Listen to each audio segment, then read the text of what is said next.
Good morning, my friend. Oh my goodness, this view is amazing, isn't it? We just had some breakfast. We're staying at this really awesome hotel. On the cliff, they built this ancient town-looking hotel. This is part of the restaurant. So we woke up around 7:20, and then went for morning walk slash hike.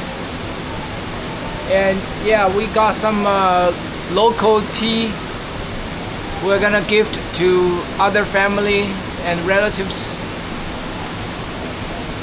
And my sleep was good. I was awoke in the middle of the night by my girlfriend because our dog was just walking around in the room. I think the sound of the waterfall was too loud and it kept our dog awake.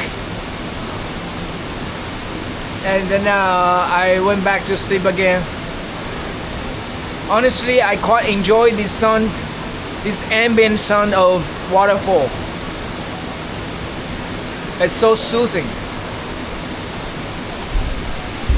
And it started drizzling this morning. It was sunny and warm and yeah, clear weather. And this also feels really nice.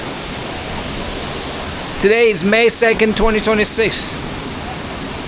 We are going to another tourist attraction later called Hongjiang Gucheng, Hongjiang Ancient City. Yeah, I can't wait. Alright, see you in my next video.